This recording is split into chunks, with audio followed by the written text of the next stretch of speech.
प्रकार से उसको पढ़ाया लिखाया और उसको उसकी 1-2 साल पहले शादी हुई थी।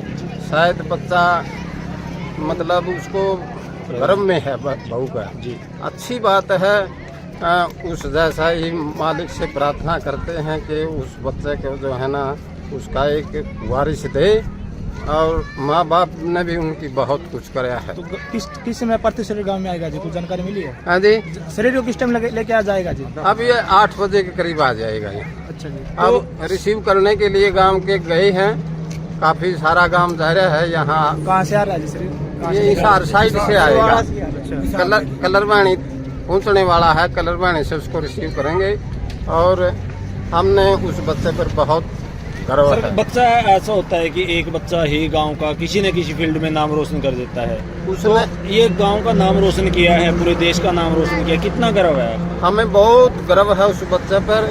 और उसने बहुत बच्चे जो है ना, जब भी वो छुट्टी आता था और बच्चों की तैयारी करवाता था, मतलब मिलिट्री में भर्ती करने के लिए, काफी बच्चे उसके प्रोत्साहन से लगे भी हैं मिलिट्री में बच्चे। और आज पूरा गांव यहाँ पर इकट्ठा है? आज पूरा गांव बच्चा आया हुआ है, छोटे छोटे बच्चे अड़ोसी पड़ोसी गांव भी पूरे इकट्ठे हुए। आप देख रहे हैं यहाँ कितना गमगीन माहौल है, बहुत दुख की बात है। लेकिन उसके साथ साथ बहुत ये गर्व की बात भी है कि हमारा ये जाजनवाड़ा गांव का सपूत, भारत माता का महान बेटा, ये देश के लिए लड़ते लड़ते इसने अपने प्राण न्यौछावर किए हैं। और जैसा कि हमने इनके बारे में सुना है और पहले भी जितने इस प्रकार के ऑपरेशन हुए हैं जम्मू कश्मीर में, खास करके उग्रवादियों के खिलाफ, हर इस प्रकार के ऑपरेशन में प्रदीप कुमार की बहुत अहम भूमिका होती थी। और इसने हर बार अपने प्राणों की परवाह ना करते हुए कैसे भारत माता का गौरव बढ़े, कैसे ये देश की रक्षा सुरक्षा में देश के काम आए, इस प्रकार का भाव इस हमारे नौजवान साथी का रहता था। और आज उसी महान बलिदान के रास्ते पर चलते हुए इसने अपने प्राणों की कुर्बानी दी है, जिसको चाहे हम यहाँ गांव और आसपास के क्षेत्र हरियाणा की बात करें या देश की बात करें, सदियों सदियों तक इस कुर्बानी को याद रखा जाएगा।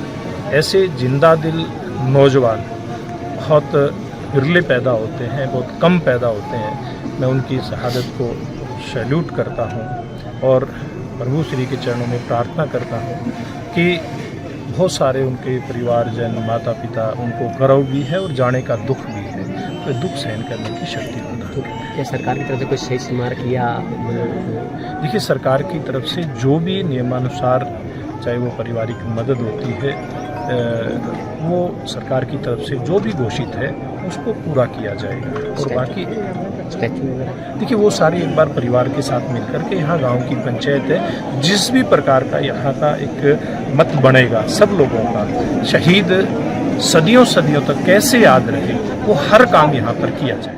कि जननी जने तो भक्त जन याद आता या शूर, और नहीं तो जननी ना जने क्यों खोए थे। सबसे पहले तो मैं इनकी माँ, जिनकी कोख से ऐसे वीर बहादुर ने जन्म लिया, उनको सलाम करता हूँ, क्योंकि बहुत ही गौरवशाली कोख होती है वो, जिसकी कोख से इतना वीर बहादुर और देश के लिए मरने मिटने वाला ऐसा सपूत जन्म ले। तो माँ बाप के लिए भी, गांव के लिए भी, ज़िले के लिए भी, देश के लिए भी, प्रदेश के लिए भी ये बहुत गौरव की बात है। साथ साथ में दुख होना तो स्वाभाविक है। जिसका एक ही बेटा यंग, उसकी पत्नी भी, मुझे जानकारी मिली है कि एक इसी तरह से वीर बालक को जन्म देने वाली है। तो बहुत दुख की बात है, बहुत गर्व की बात है।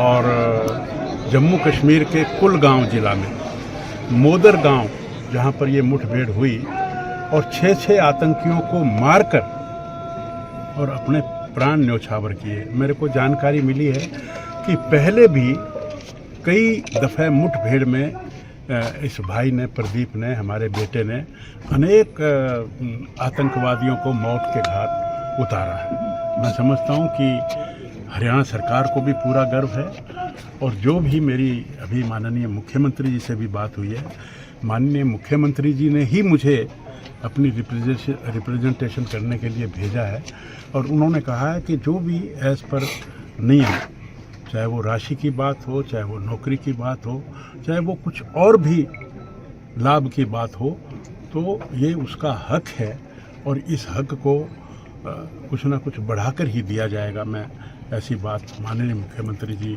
के जो उद्गार हैं उनसे निकली है। हम ऋणी हैं, हम ये ऋण उतार नहीं सकते।